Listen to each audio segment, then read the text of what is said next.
We have higher housing costs. We have more competition for labor because we have too many immigrants in this country, and birthright citizenship and not being able to challenge that for decades is one of the mechanisms for it. Do we have good data on how many babies are born in this country to foreign citizens, to under the jurisdiction of another government? One estimate about 2025 births is that roughly 1 in 10 babies born in the United States. 10%? 10%. I think it's 9%. Wow. That tells you everything you need to know.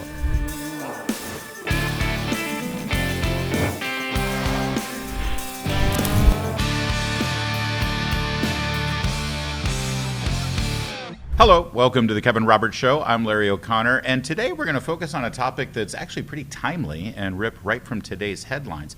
It has to do with birthright citizenship. I mean, who gets to be an American? Who gets counted as an American?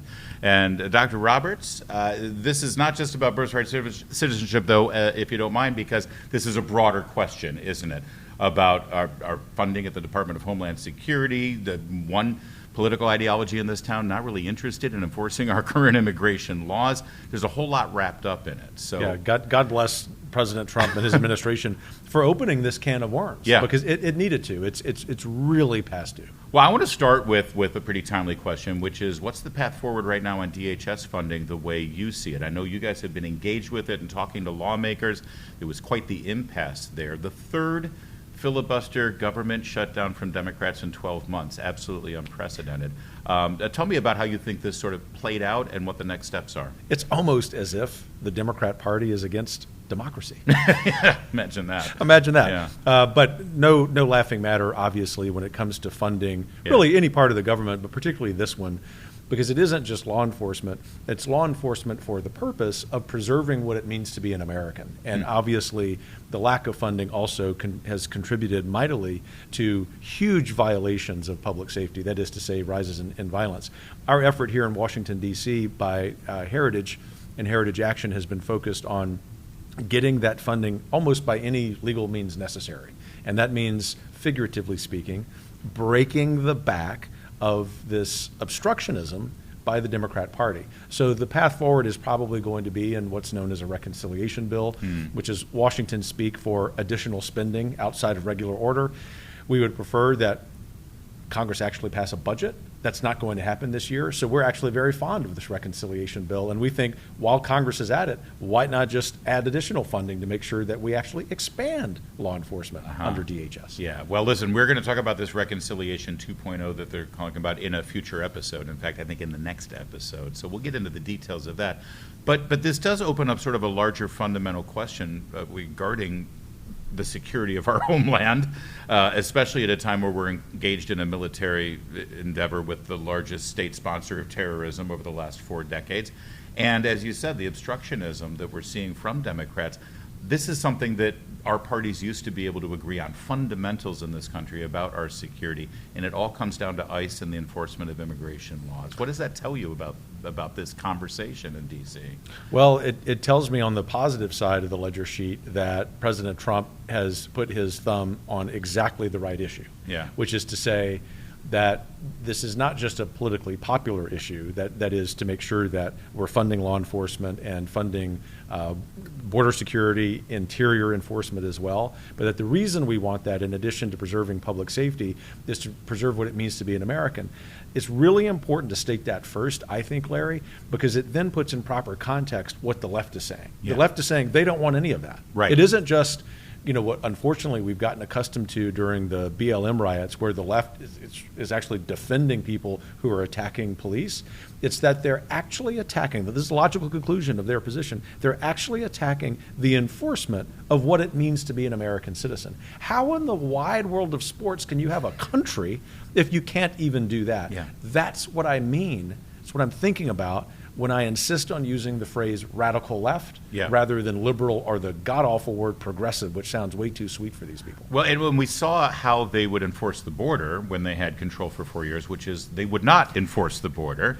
And so now if they don't want to enforce immigration laws as well, it means basically anyone on this planet, once they get here, as far as they're concerned, can stay and be an American. That's right. And where the left has had power when they've been out of power in Washington, so in several cities, counties, and states, they have established these so-called sanctuary laws, which gives them the local authority to ignore these federal edicts. Right. And it's a totally fair criticism to make, historically accurate criticism to make, that if you use that basis, that argumentation to defend sanctuary cities, counties, and states, then basically you're saying President Eisenhower's use of the National Guard in Little Rock in 1957 to make sure that we were honoring the rule of law on racial integration shouldn't have happened. Right, yeah. I mean, this is exactly what they're saying. And the Democrats in the Senate at the time would have filibustered and blocked funding for the Pentagon, for the National Guard to enforce those laws in Little Rock. That is exactly right. That's it. So based on that predicate, laying that foundation, that's really what this argument is about with regard to enforcing immigration laws, and then really we get down to now the definition of what it means to be a citizen of this country, what it means to be an American. That brings us back to this Supreme Court case, this Supreme Court argument that just took place a couple of weeks ago here in D.C. over birthright citizenship.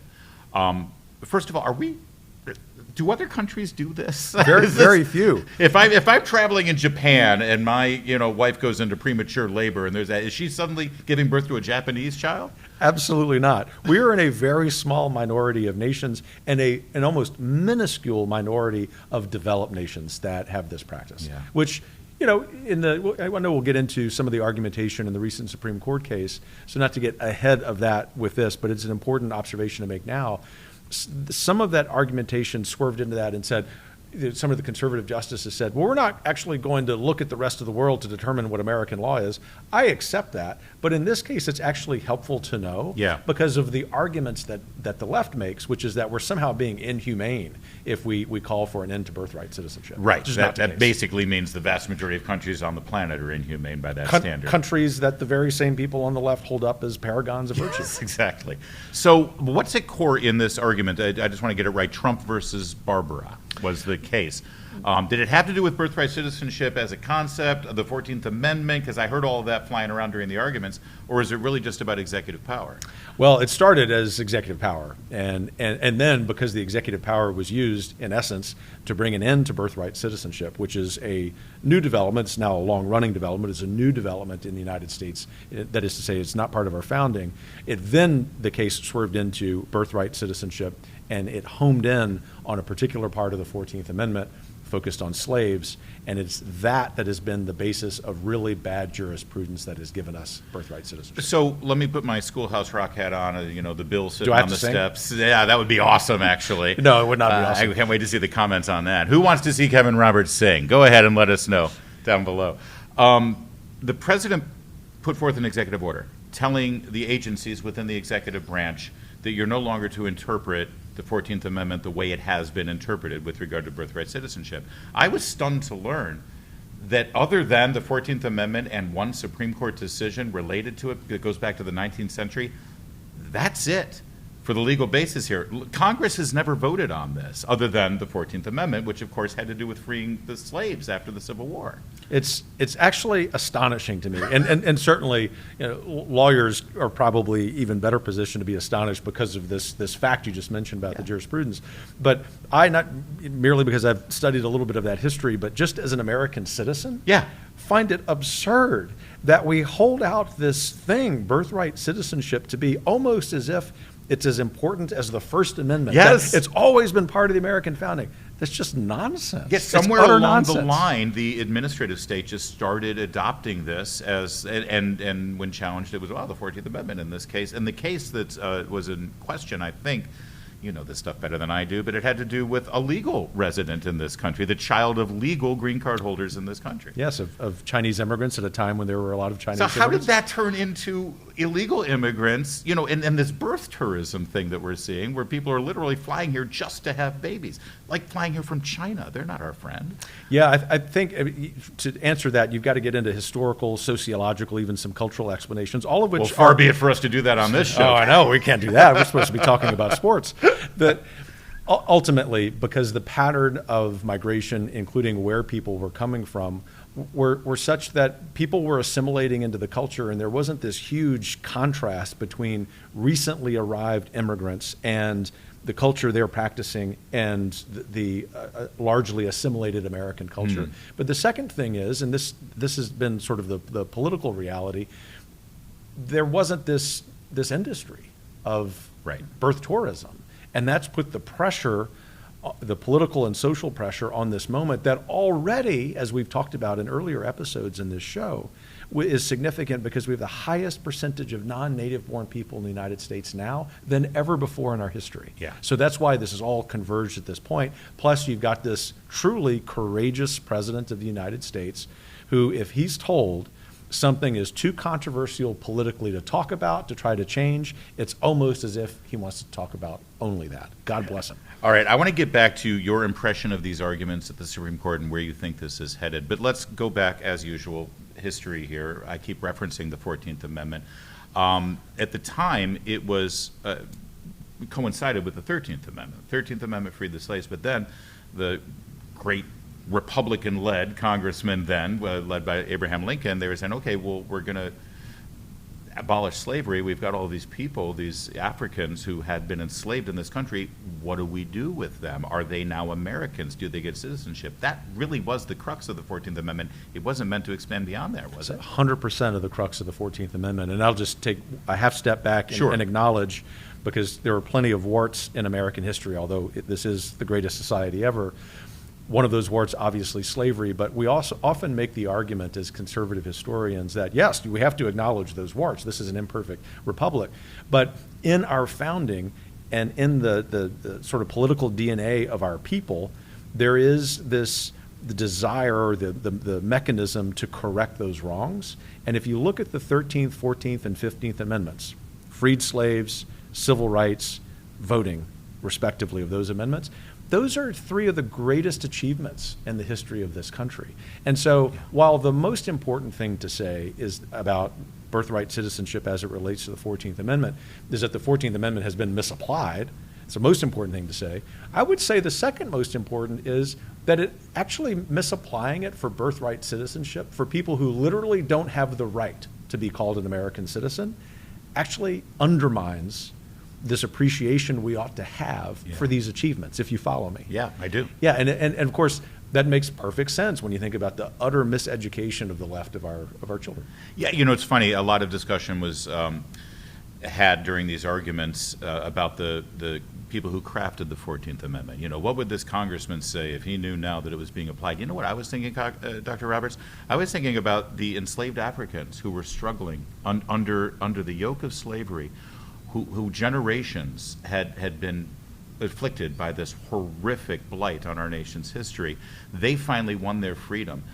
I wonder what they would think, knowing 150 years later that it was being warped, that the thing that granted them freedom and citizenship was being warped in such a way to grant citizenship to someone who just happened to cross the border deliberately to have a baby here. No, it's an abomination to their memory. It is an abomination, and it's abomination to their descendants. It's also an abomination literally to every single American alive today, because it undermines the rule of law. And while the purpose of our conversation today is not to get into the economic consequences of over-migration, this has contributed to that. Yeah. I mean, and we have higher housing costs.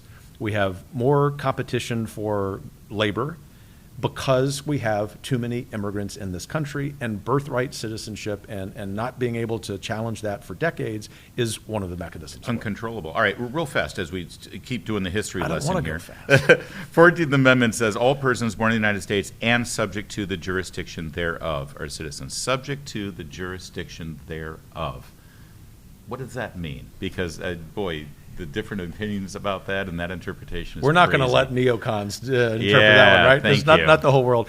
Basically, the American states and territories at that time. Right. And very important to say that, because when the origins of the 14th Amendment were being debated, first is the Civil Rights Act of 1866, right after the Civil War, there were questions about the legal control of the not yet reconstructed South. This is very important to be very specific about that geography.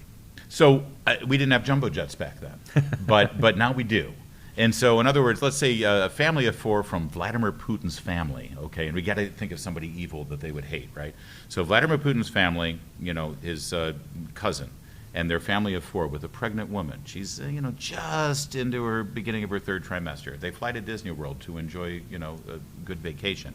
And she suddenly goes into premature labor and has a baby. They were only planning on being here for a week.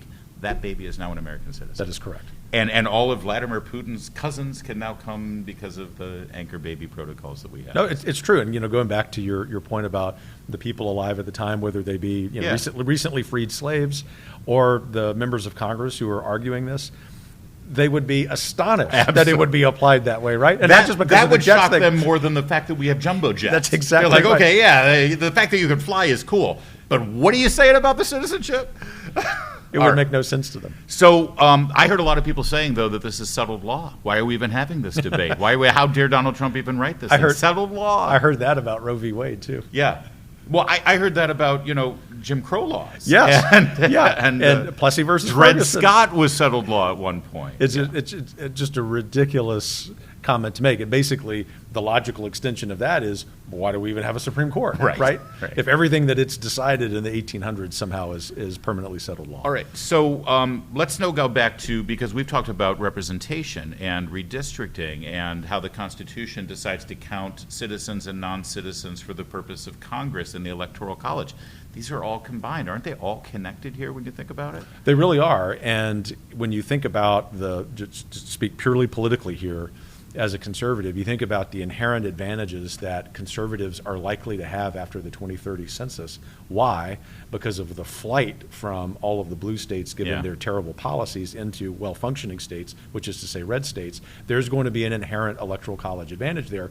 But the left is trying to offset that by doing truly ridiculous things, the most absurd example of which is what they're attempting to do in Virginia, taking a 6-5 Democrat to Republican map, which, as you know Virginia well, I know it well, having lived there a few times.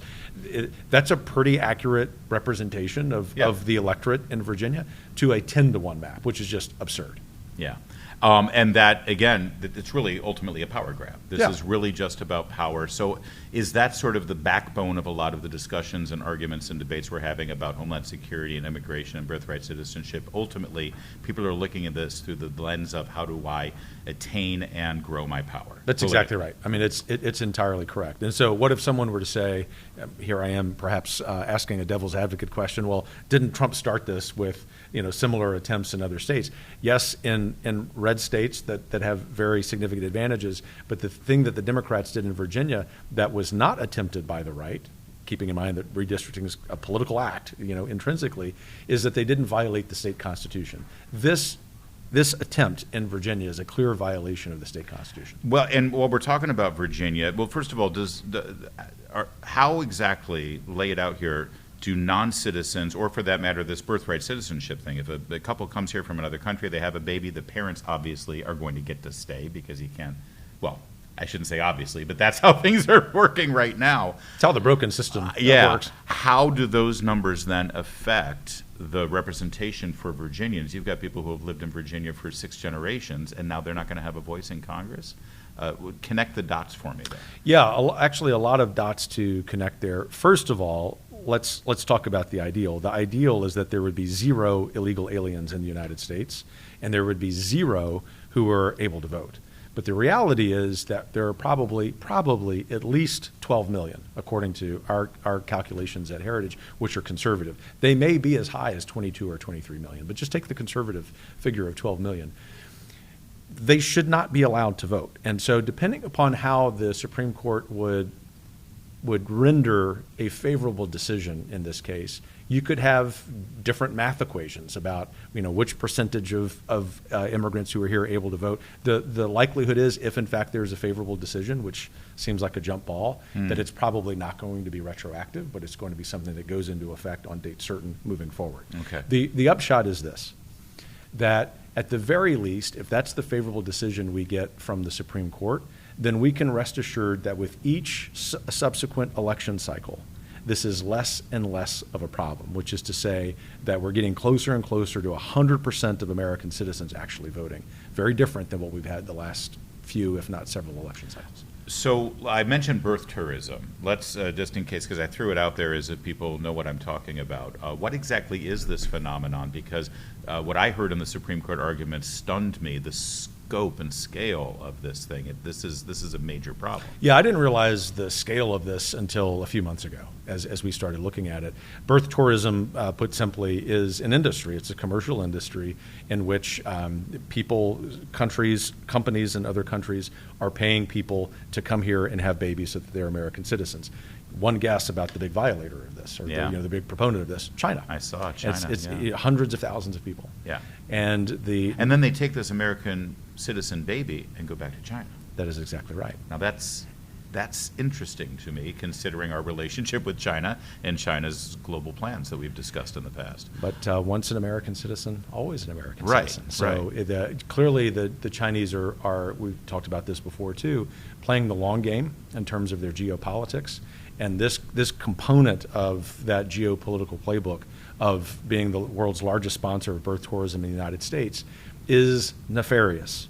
It's nefarious for Americans. It's also nefarious for people who want to come here legally, right? Thank you. Yes, exactly. But so that now intersects with a national security concern, which sadly we didn't hear a whole lot about during the Supreme Court. But this issue it affects national security in a big way, I would think. Oh, entirely, especially when you're thinking about the Chinese. We know the Russians are doing some of this as well.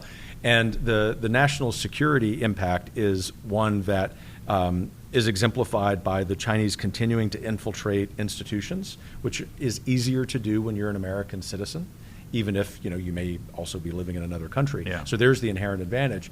But I think that in addition to national security concerns, it's the cultural concerns that are really problematic here. One last question on this. Do we have good data on how many babies are born in this country to foreign citizens, under the jurisdiction of another government? Do we even know accurate numbers? One estimate about 2025 births is that roughly 1 in 10 babies born in the United States. 10%? 10%. I think it's 9%. Wow.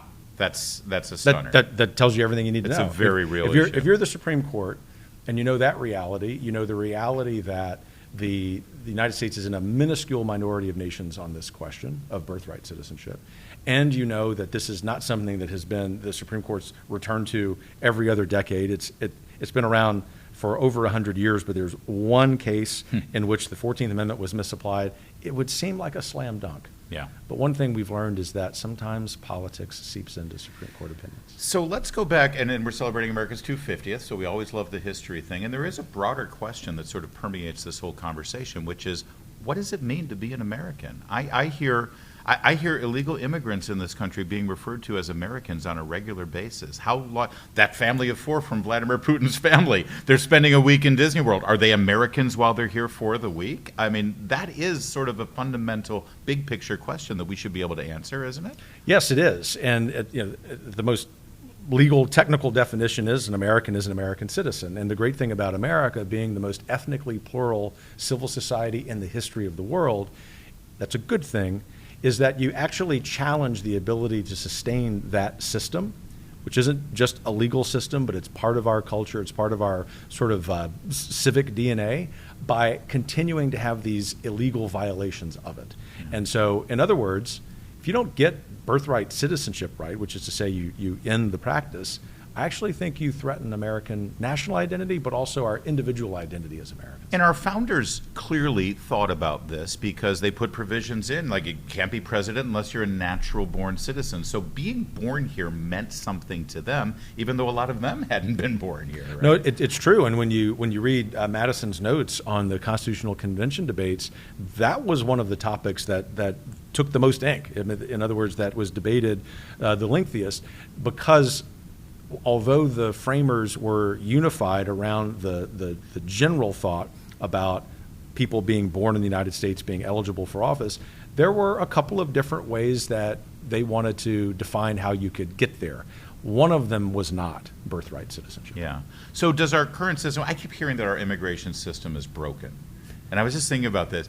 I mean, our current immigration system really came out of the Immigration Reform Act of '87, I guess, maybe, or there was some revisions there. But the same people who are telling us it's broken are the ones who wrote it in the first place. Yeah, that's right. But It's probably some of the same K Street firms. yeah. So, I mean, knowing what our founders thought about citizenship and what it meant to them and how important it is to be born here and the powers, privileges that come along with being a naturally born citizen and on and on. How are we supposed to think about citizenship now in terms of our current immigration system? And should that inform any modifications or reforms in the future? If we were to use the founders' thoughts, we would, to pass a new immigration law, it would look more like the National Origins Act of 1924. There were some racial parts of that we obviously would not want to replicate. But at the basis of that was a perfectly fine and good thesis, which is that two parts of it. Number one, you need to limit overall immigration. And the reason you need to do that isn't just for economics and jobs and so on, is you've got to give immigrants the opportunity to assimilate into American culture. Doesn't mean you're erasing their native culture. It just means that first and foremost, they want to be Americans. Yeah. The second thing is just a cold, hard truth. There are some societies in the world that are more readily able to do that than others. Doesn't mean that those that aren't are lesser humans by any stretch. That's one of the claims that was made in the 1920s. We don't obviously make that claim today. Mm-hmm. But it's also obvious that there are some people in the world, whether because of religious or linguistic or other cultural attributes, that simply don't want to become American. And that should disallow someone from even migrating to this country. So we need, bottom line, fewer immigrants. We need to be much more specific about where they can come from, where they cannot come from. And we also need to make sure that they're assimilating, perhaps we can start by making English the official language. So you'd agree that our immigration system is broken, just not in the same way that a lot of the other people. Yeah, they say it's broken because we can't get more people in. I gave you the solution to making sure that we can continue to have an immigration system, because where this is going politically, which is to be realistic, not pessimistic, is because of how the left has said the immigration system is broken, they're going to endanger the whole thing. Because there will be a time in this country, if we aren't able to address it along the lines of what I and Heritage has proposed, when Americans are say, enough is enough, we're actually going to stop it all. Yeah. That's what's going to happen. You just mentioned something there, and I just want to tie this up because I think it's important. When you talked about language and our culture and the distinction, I've heard you talk about this distinction before, is that this whole buzzword of multiculturalism sort of became in vogue late 80s and through the 90s. And that's new. People didn't think of us as a multicultural country. They thought of us as a multi-ethnic country, multiracial country, but one culture, an American culture. There is an American culture, isn't there? There is, and people from literally every ethnic and cultural background up until the 1980s, when this ridiculous term was coined, became popular, saw themselves that way. And there weren't hyphenated Americans. That didn't mean that people who were from parts of Asia somehow became embarrassed about their native culture. They shouldn't be. But it's that there was a pride about being an American first. Yeah. And you could be an American and go home to an Asian neighborhood, to a black neighborhood, to a white neighborhood, Hispanic, and so on. The key thing, regardless of your politics, is that you considered yourself an American. I happen to think that with the right policy and legal changes, we can get back to that. I don't think that this is lost. But in order to correct it, you got to have policymakers, in this case starting with President Trump, who've got the backbone to say, we're going to take this on. There's some great stuff, by the way, at the Heritage Foundation website that explores all of these ideas and certainly applies it directly to the conversation we're having today about what's in the headlines today, which brings me back to your prediction. You've seen the arguments before the Supreme Court. Do you think this is going to be a narrow decision that really just focuses on that executive order and maybe says, hey, if Congress wants to do something about it, they could? Or do you think this is going to be something broader that could actually codify the way they've been handling birthright citizenship? I'm admittedly a little conflicted, because if you're just judging on the oral arguments, and I was able to listen to about 2/3 of that time, there would be evidence for either of those possibilities. But the most influential justices, which is to say the conservatives, were the ones asking the big questions. Mm-hmm. And I just wonder if maybe we might get a 5-4, 6-3, really broad decision that ends this practice. Wow. All right. Well, we'll see. And I think we'll have a special episode here at the Kevin Roberts Show when that decision comes down late June. That's probably going to be the last decision they release. I think it's probably the biggest one. In the meantime, thanks for watching this episode. I mean, we only hit on national security, what it means to be an American, a history lesson. You know, it's your typical Kevin Roberts Show. Next week, we will explore what to make of this reconciliation effort, Reconciliation 2.0, the big, not quite as beautiful bill, or not quite as big, even more beautiful bill. Either way, tune in next week. Thanks for watching.